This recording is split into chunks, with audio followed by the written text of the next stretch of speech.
हाय, good afternoon. Russia Ukraine की जब लड़ाई शुरू होने वाली थी तो उससे पहले बहुत बड़ा क्वेश्चन ये था कि क्या ये लड़ाई वास्तव में होगी या रशिया सिर्फ एक प्रेशराइज करने के लिए अपने ट्रुप्स को यूक्रेन बॉर्डर पे एमास कर रहा है। उसका जवाब तो आपको मिल गया। रशिया ने अटैक किया, पहले कीव की तरफ चले, वहां पे फेल हुए और उसके बाद उन्होंने ईस्टर्न साइड से यूक्रेन के ऊपर अटैक किया। अब दूसरा जो सबसे बड़ा सवाल उस टाइम पे था कि रसिया को यूक्रेन को मिलिटरीली डिफीट करने में कितना टाइम लगेगा, कितने टाइम में यूक्रेन कैपिचुलेट कर जाएगा। लोगों ने देखा था कि क्रीमिया में क्या हुआ है या फिर जॉर्जिया में क्या हुआ है, किसी ने कोई खास रेजिस्टेंस नहीं किया था। तो लोगों को यह भी उम्मीद नहीं थी कि यूक्रेन इतना रजिस्ट करेगा। तो लग रहा था कि 7 दिन, 15 दिन, 1 महीना। इनफैक्ट बहुत ऑथेंटिक जो मिलिट्री थॉट प्रोसेसर्स थे वो भी कह रहे थे कि इससे ज्यादा टाइम नहीं लगेगा। एक तरफ सुपर पावर है, दूसरी तरफ यूक्रेन है, एक पिडली सा कंट्री। लोगों ने रियलाइज नहीं किया, तो उसका जवाब भी मिल गया अब तक तो कि ये लड़ाई रसिया उस तरीके से नहीं जीत पाया जैसा उसने प्लान किया था। अब एक तीसरा बड़ा क्वेश्चन ये आता है, क्या ये लड़ाई खत्म होगी? और उसका आंसर विंटर्स से पहले यानी कि दिसंबर से पहले काफी लोग ये कह रहे थे कि विंटर्स से पहले इस लड़ाई में एक लल आएगा, उसके बाद ये धीरे धीरे करके खत्म हो जाएगी। अभी आपको क्या लगता है कि आपको क्या जवाब मिल रहा है इस बात का? जवाब बिल्कुल क्लियर है कि यूक्रेन ये लड़ाई नहीं हार रहा है। ऑन ग्राउंड बैटल्स की मैं बात कर रहा हूं। रशिया के पास ये कैपेबिलिटी है कि वो यूक्रेन के जो इंफ्रास्ट्रक्चर है उसको वो डिस्ट्रॉय कर सकता है, ये कैपेबिलिटी है। लेकिन ऑन ग्राउंड पे वो उसको डिफीट नहीं कर सकता। और रीजन बिल्कुल साफ है, क्योंकि जो लड़ाई हो रही है वो किस किस के बीच हो रही है? यूक्रेन और रसिया, ठीक है, सामने नजर आ रहा है, मगर एक्चुअल में लड़ाई किस किस के बीच हो रही है? एक्चुअल में ये लड़ाई हो रही है रसिया, यूक्रेन के ट्रुप्स और नाटो की टेक्नोलॉजी और वेपन्स। नाटो के ट्रुप्स अभी ग्राउंड पे नहीं है और उनको ग्राउंड पे आने की जरूरत भी नहीं है, बिकॉज यूक्रेन के पास जो ट्रुप्स हैं प्लस मर्सिनरीज हैं प्लस वॉलंटियर्स हैं, उनको सिर्फ हथियारों की जरूरत है, टेक्नोलॉजी की जरूरत है, स्पेशली टारगेट एक्विजिशन और टारगेट डिस्ट्रक्शन के लिए। तो ऑन ग्राउंड यूक्रेन ये लड़ाई नहीं हार सकता। अगर रशिया के पास इतने रिसोर्सेज होते तो वो ईस्टर्न यूक्रेन की तरफ अटैक ना करता, वो उस हालत में वो कीव की तरफ अटैक करता और फिर वेस्टर्न यूक्रेन की तरफ जाता, बेलारूस की तरफ से भी अटैक कर सकता था। Kyiv could have been a primary target from that side. और काफी लोग अभी ये बात भी कर रहे हैं कि शायद बेलारूस की साइड से वो अटैक करेगा। लेकिन जो इंटेलिजेंस रिपोर्ट्स हैं वो ये कह रही हैं कि ऐसा अटैक अभी मटेरियलाइज नहीं हो सकता। और रीजन बिल्कुल साफ है, resources, fire power, man power, intelligence, पैसा चाहिए। लड़ाई लड़ने के लिए आपकी इकोनॉमी को स्ट्रांग होना चाहिए, ये एक प्राइमरी रिक्वायरमेंट है। अब मैं आपसे एक सवाल और पूछता हूं, जब लड़ाई के बीच में आप जनरल चेंज करते हैं तो इसका क्या मतलब होता है? लड़ाई के बीच में जब आप जनरल चेंज करते हैं तो इसका स्ट्रेट फॉरवर्ड आंसर यह होता है कि आप वो लड़ाई हार रहे हैं। रसिया कितनी बार अपने जनरल्स को चेंज कर चुका? अभी जो जनरल साहब उनके आए हैं, मैं इनका नाम बता देता हूं आपको, जनरल वैलेरी गेरासिमोव। उन्होंने एक्चुअली जो रिप्लेस किया उनका नाम था जनरल सिरोवाइकिन। और ये जो जनरल सिरोवाइकिन है ये सीरिया वार के हीरो थे। इवन देन उन्होंने डिफेंसिव बैटल तो लड़ी, और डिफेंसिव बैटल उन्होंने कहां लड़ी और क्या क्रेडिट उनको गया कि खैरसोन से उन्होंने एक बड़ा अच्छा विड्रॉल एग्जीक्यूट किया, नहीं तो वहां पर उनकी कैजुअलिटीज अच्छी खासी होनी थी। तो रसिया ने जो खैरसोन में जो विड्रॉल किया उसका क्रेडिट आपको रशिया को देना पड़ेगा। लेकिन खैरसोन एक इंपॉर्टेंट विक्ट्री एक्चुअली यूक्रेन के लिए बनी, उससे पहले वो रशिया के लिए बनी थी, क्योंकि और तो कोई मेजर सिटी रशिया ने ईस्टर्न यूक्रेन में कैप्चर नहीं किया था। खैरसोन एक ऐसा था जो western side of Dnipro river था, बड़ा सिटी था, बड़ा लॉजिस्टिक सेटअप वहां से कनेक्ट हो करके जाता था। तो खैरासॉन की बैटल हारने के बाद, वहां से विड्रॉल के बाद ऐसा लग रहा था कि रसिया एक proper defensive battle across Dnipro river, यानी कि ईस्टर्न साइड में एक्चुअली रसिया हो गया और वेस्टर्न साइड में यूक्रेन हो गया। लेकिन इसके बावजूद अब क्या सिचुएशन बन रही है कि यूक्रेन ऑफेंसिव बैटल लड़ रहा है ईस्टर्न पार्ट ऑफ यूक्रेन में भी। तो इसीलिए उनको, यानी कि रशियंस को, पुतिन को एक नए जनरल साहब को वहां पे लाना पड़ा, जिनका नाम मैंने आपको बताया। तो ये तो बिल्कुल साफ है कि ये बैटल रशिया के अकॉर्डिंग अभी तक नहीं चल रही। चल सकती है, एस्केलेशन आप कीजिए। अगर आप एस्केलेशन करेंगे ग्राउंड लेवल पे, अगर आप एस्केलेशन करेंगे तो रशिया का और भी नुकसान होगा, क्योंकि पूरी नाटो की जो वेपनरी आएगी और जो टेक्नोलॉजी लेवल है, और नाटो जो इंटेलिजेंस शेयर करेगा यूक्रेन फोर्सेस के साथ, रशिया उसके साथ कोप अप नहीं कर सकता। तो that should be very very clear about this particular. तो मैंने आपसे पहला जो सवाल किया था इससे पहले, डिस्कशन से पहले, वो ये किया था कि क्या ये लड़ाई खत्म हो जाएगी। अब आप देखिए इस लड़ाई में इन्वेस्टमेंट कितना हुआ है। अभी तक की जो कैजुअलिटीज हुई है रशियंस ने, they have lost 1 lakh troops. Ukraine भी लगभग इतने ही ट्रुप्स अभी तक कैजुअलिटी हुए हैं। यूक्रेन के 40,000 जो सिविलियंस हैं वो भी मारे गए हैं, और ऑलमोस्ट 7.8 मिलियन यूक्रेनियंस रिफ्यूजी बने हैं। तो इतना सारा इन्वेस्टमेंट हो चुका, तो आप क्या सोचते हैं इतना इन्वेस्टमेंट ये हुआ है, ये सिर्फ इसलिए हुआ है कि रशिया जो है वो ईस्टर्न यूक्रेन को जहां पे वो कैप्चर करके बैठा है उसको वो कैप्चर करके बैठा रहे। क्रीमिया को कैप्चर उन्होंने ऑलरेडी किया हुआ है 2014 ऑनवर्ड्स, और लड़ाई यहां पे खत्म हो जाए?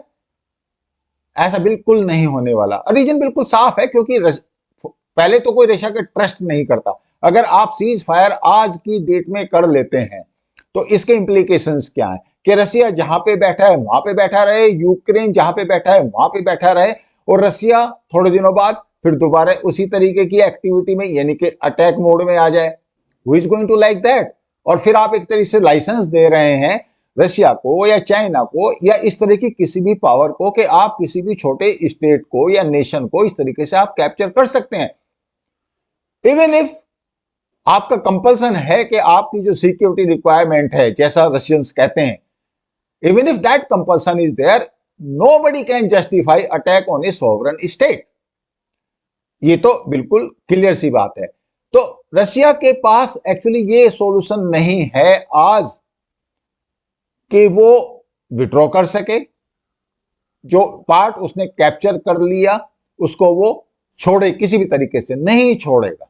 और यूक्रेन के पास भी कोई ऑप्शन नहीं है कि वो रशियन ऑक्यूपेशन को, या रशियन ने जो कैप्चर किया है ईस्टर्न यूक्रेन को, वो उसको एक्सेप्ट कर सके ओपनली। तो ना रशिया के objective, political as well as military objective achieve हो रहे, यूक्रेन के भी political and military objective achieve नहीं हो रहे। तो इसका मतलब क्या हुआ कि ये लड़ाई खत्म नहीं हो सकती। अब मैं आपसे एक सवाल पूछता हूं, बात करते हैं यूक्रेन की और जो वेस्टर्न ब्लॉक उनको सपोर्ट कर रहा है उसकी। वो दोनों एक दूसरे को क्यों सपोर्ट कर रहे हैं? वेस्टर्न ब्लॉक यूक्रेन को क्यों सपोर्ट कर रहा है? ठीक है, सिंपल सा स्ट्रेट आंसर है कि उनको रशिया को न्यूट्रलाइज करना है, इसलिए वो यूक्रेन को सपोर्ट कर रहे हैं। फाइन। अब मेरा अगला जो सवाल आपसे होने वाला है वो ये है कि जो रिजॉल्व है, जो यूक्रेन की जो रिजॉल्व है रशिया के अगेंस्ट में, वो कितनी है? मतलब if that is a possibility कि कल की डेट में जो वेस्टर्न ब्लॉक है वो कहते हैं यूक्रेन को कि आप एक सीज फायर एक्सेप्ट कर लीजिए स्टेटस को पे, और हम आपको अभी ज्यादा मदद नहीं कर सकते, kindly have the peace settlement with Russia, do you think Ukraine will agree? You may decide, but my answer is no. क्योंकि यूक्रेन की जो रिजॉल्व है, वहां की जो पब्लिक की जो रिजॉल्व है, आप उनके प्रेसिडेंट को भूल जाइए। कोई बोलेगा कॉमेडियन है, कोई बोलेगा he is not a leader, वो सब बातें आप एक तरफ रखिए। जो नेशनल विल है वो क्या कहती है, उनकी जो लाइफ फोर्स है वो क्या कहती है यूक्रेन की? Are they ready to accept Russian hegemony? And the answer is no. तो let us be very very clear about it कि वेस्टर्न ब्लॉक, यूरोपियन यूनियन की बात कर रहा हूं, नाटो की बात कर रहा हूं, यूएसए की बात कर रहा हूं, अगर कल ये डिसाइड करता है कि हम यूक्रेन को सपोर्ट करना बंद कर सकते हैं, क्योंकि we are already fed up with this war, हमारा जो इकोनॉमी है वो कोलैप्स कर रही है, प्राइसेस बढ़ रहे हैं, all that sort of thing, हम परेशान हैं, एनर्जी रिक्वायरमेंट हमारी मीट आउट नहीं हो रही है, तो हम परेशान हैं और हमें ठंडी लग रही है। इनफैक्ट रशिया ने तो ये एक्सपेक्ट किया था। Even then it is not possible for Ukraine to withdraw from its resolve to counter Russia. Russia ये कर सकता है कि वहां की इंफ्रास्ट्रक्चर को डैमेज कर सकता है, डिस्ट्रॉय कर सकता है, मगर आप कंट्री का जो रिजोल्व होता है उसको आप फिनिश नहीं कर सकते। यूक्रेनियंस किसी भी तरीके से रशियन हेगेमोनी या रशियन ऑक्यूपेशन एक्सेप्ट नहीं कर सकते। Late us be very clear about it. USA में कल हो सकता है रिपब्लिकन्स पावर में आ जाएं, it is quite a possibility, और रिपब्लिकन्स बोले कि हमारा तो बहुत ज्यादा एक्सपेंडिचर हो रहा है, हम विड्रॉ कर रहे हैं, we can't support you, even then it is not possible for Ukraine to withdraw. अभी जब यूक्रेन के जो प्रेसिडेंट हैं वहां की कांग्रेस को एड्रेस करके आए यूएसए में, और उन्होंने क्या कहा वहां पे, that we are going to fight, और उसके बाद उनको ऑफ कोर्स ही got $2 billion and all that, और ऑलमोस्ट $40 बिलियन जो है अभी पाइपलाइन में है। तो आप समझ सकते हैं कि जो रिसोर्सेज हैं उनकी कोई कमी नहीं होने वाली है यूक्रेन को। अब जब रिसोर्सेज की कमी नहीं होने वाली है और रिजोल्व एक बड़ा स्ट्रॉन्ग है यूक्रेनियन पॉपुलेशन का, यूक्रेनियन आर्मी का, कोई बहुत बड़ा कंट्री नहीं है, कैजुअलिटीज अच्छी खासी हो रही है, उनको साफ नजर आ रहा है कि देश डिस्ट्रॉय हो रहा है, रशियंस बार बार अटैक कर रहे हैं उनकी इंफ्रास्ट्रक्चर के ऊपर। Even then the possibility that Ukraine will back out is very, very remote. So that is one way to look at it. National resolve अपने आप में एक बहुत इंपॉर्टेंट बात होती है। तो आप क्या सोचते हैं कि यूएसए यूक्रेन को कब तक सपोर्ट करेगा, और यूएसए के क्या रीजंस हैं actually? Russia is not the target, let us be very very clear about it. Russia is not the main adversary of USA as on now. Russia ना इतनी बड़ी इकोनॉमिक पावर है, ना इतनी बड़ी मिलिट्री पावर है, और अगर न्यूक्लियर वेपन्स को निकाल दे तो it has proved A ordinary power. Clear है बिल्कुल। बात आती है इंडो पैसिफिक की, और बात आती है रशियन चाइनीज अलायंस की। अगर ये लड़ाई लंबी खिंचती है तो उस हालत में क्या होने वाला है? अभी तक जो हुआ है उसमें चाइना ने अपने कार्ड्स ओपन नहीं किए, इन द सेंस कि रशिया को जितना भी उसका सपोर्ट है सारा सपोर्ट कोवर्ट है। कोई भी Chinese company, not a single one, has violated the sanctions imposed by USA और वेस्टर्न ब्लॉक। क्यों? रीजन क्या है? रीजन बिल्कुल साफ है कि उनको अपनी इकोनॉमी की चिंता बहुत ज्यादा है, और दे आर नॉट कॉन्फिडेंट कि अगर सैंक्शंस लग जाएंगे तो वो कोप अप कर पाएंगे, और जो उनका ड्रीम है सुपर पावर बनने का, उस ड्रीम को रशिया अगर ये लड़ाई जल्दी खत्म नहीं करता तो उसको वो चकनाचूर कर रहा है। चाइना को रशिया की जरूरत है। किस लिए जरूरत है? As a friend, as somebody in military alliance, जबकि ओपनली उनका मिलिट्री अलायंस नहीं है, बट जो डिफाइन करते हैं कि हम friendship with no limits and all that, उसका हिंट ये ही जाता है। लेकिन जब रशिया इस लायक ही नहीं रहेगा कि चाइना को वो कोई हेल्प कर सके, रादर जितनी लड़ाई ये लंबी खींचती है उसमें चाइना को अपने कार्ड्स खोलने पड़ेंगे, और बाय एनी चांस अगर उसने रशिया की हेल्प की टेक्नोलॉजी की तरफ से, वेपन्स की तरफ से, ऑब्वियसली कंपनीज के थ्रू होगी, और वो कंपनीज सारी सैंक्शंस में आएंगी, प्राइमरी सैंक्शंस, सेकेंडरी सैंक्शंस, जो सैंक्शंस की डेप्थ है वो बढ़ती जाएगी। अभी तक जितने भी सैंक्शंस लगे हैं चाइना के ऊपर, कोई लगे हैं तो वो बेसिकली सुपरफिशियल है, मतलब लिटरली कोई सैंक्शंस नहीं है। और चाइना इस तरह की कोशिश कर रहा है कि अगर सैंक्शंस लगते हैं तो कैसे या तो उनको बाईपास किया जाए, या उनके होते हुए भी अपनी इकोनॉमी को सस्टेन किया जाए। तो जब रशिया जैसे ही लड़ाई लंबी खिंचेगी, इकोनॉमी रशिया की कोलैप्स करेगी, जितनी अभी की है उससे ज्यादा करेगी। There should not be any doubt about it. और उस हालत में रशिया की जो यूटिलिटी है वो चाइना के लिए मिनिमम होने वाली है। रादर ये भी पॉसिबल है कि अगर चाइना के कार्ड्स खुल जाते हैं रशिया के फेवर में, तो उस हालत में चाइना भी एक प्राइमरी टारगेट बन जाएगा सैंक्शंस का और मिलिट्री कन्फ्रंट्रेशन का। एंड चाइना इस पोजीशन में नहीं है। अगर ये लड़ाई खत्म हो जाती है अभी रशिया के फेवर में, तो उस हालत में चाइना रशिया का जो अलायंस है वो एक स्ट्रॉन्ग अलायंस बन के उभर सकता था। There is always BRICS, and BRICS का डेवलपमेंट भी हो रहा है, एक्सपेंशन भी हो रहा है, बाकी कंट्रीज भी ज्वाइन करने वाले हैं। एक अल्टरनेटिव इकोनॉमिक सिस्टम वो डेवलप करने का प्लान कर रहे थे, फाइनेंशियल सिस्टम को डेवलप कर रहे थे। वो डॉलर को रिप्लेस तो करना पड़ेगा ना अगर चाइना को सुपर पावर बनना है। लेकिन यहां पे तो सर्वाइवल की अगर प्रॉब्लम आ रही है रशिया को, तो चाइना अपने आप को अकेला पाता है, कौन सपोर्ट करेगा उसको? आप देखिए इंडो पैसिफिक में कोई भी ऐसी मेजर पावर नहीं है जो चाइना को सपोर्ट करे। तो उस हालत में चाइना के पास कोई भी चॉइस एक्चुअली नहीं बचती। और अभी वो इस हालत में नहीं है कि जो रशिया का जो डिग्रेडेशन हो रहा है उसको किसी तरीके से वो रोक सके। वो उसके लिए पॉसिबिलिटी नहीं होने पा रही है। इस लड़ाई की शुरुआत से पहले सब इस तरह की बातें कर रहे थे कि इस लड़ाई का सिर्फ एक ही विनर होना है, वो विनर होना है चाइना।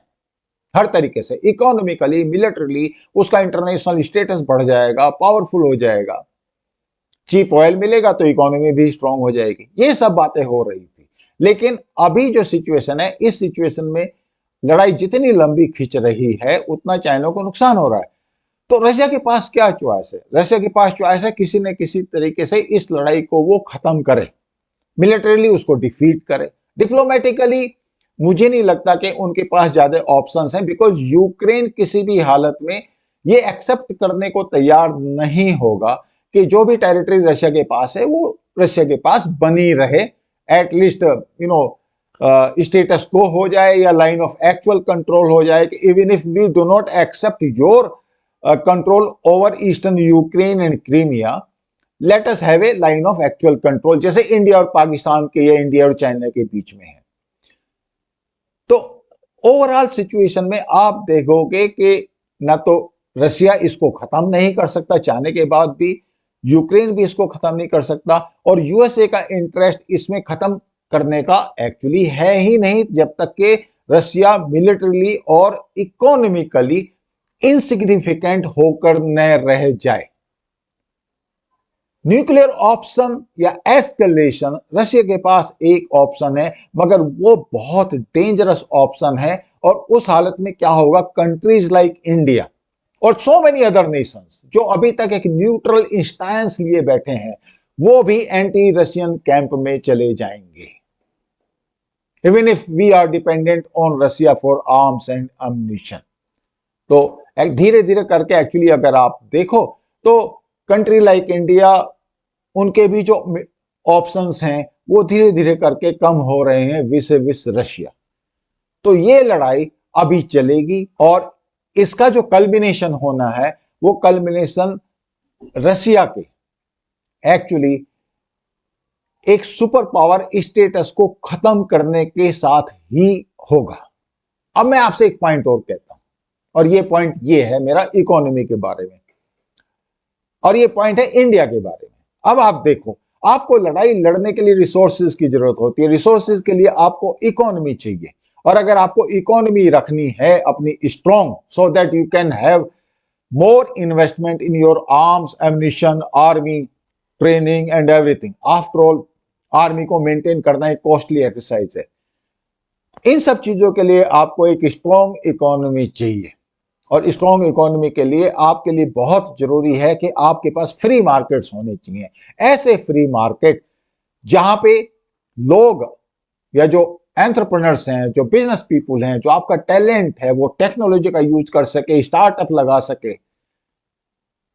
और एक फ्री मार्केट एनवेलप में प्रॉस्पर कर सके। तब आपकी जीडीपी बढ़ती है, तब आपकी पर कैपिटा इनकम भी बढ़ती है। और ये बात मैं कहां से ले रहा हूं, ये बात मैं ले रहा हूं नेतन्याहू की ऑटोबायोग्राफी बीबी माई स्टोरी से। और ये इंडिया के लिए रेलिवेंट इसलिए है, इसलिए आप देखो काफी लोग जो ये बात करते हैं कि हमें चाइना के अगेंस्ट में बड़ा स्ट्रॉन्ग एक्शन लेना चाहिए, वो शायद ये रियलाइज नहीं करते कि इन सब चीजों के इम्प्लीकेशंस क्या हैं। आपको मैं दूसरा एक एग्जांपल देता हूं पाकिस्तान का। इकोनॉमी पुअर है और उसके बावजूद मिलिट्री एक्सपेंडिचर कितना है। पाकिस्तान अपनी जीडीपी का कम से कम भी तो 25 to 30% डिफेंस के ऊपर खर्च कर रहा है और कंट्री बैंकरप्ट हो चुका है। इकोनॉमी की हालत इतनी खराब है कि हर जगह बैगिंग बाउल लिए घूम रहा है। क्या आप चाहेंगे कि इंडिया ऐसा करे? ऑब्वियसली नहीं। अब मैं आपको एक एग्जांपल और देता हूं इकोनॉमिक फेल्योर का। इकोनॉमिक फेल्योर की वजह से यूएसएसआर रशिया में कन्वर्ट हो गया और इसी इकोनॉमिक फेल्योर की वजह से रशिया अगर आगे टूटता है तो आपको कोई सरप्राइज नहीं होना चाहिए। I hope you understand the hints which I am giving to you. Economic power and military power, they go together. They are not separate. I hope you liked this video. Thank you so much. Please like, share and subscribe. I will see you in next video.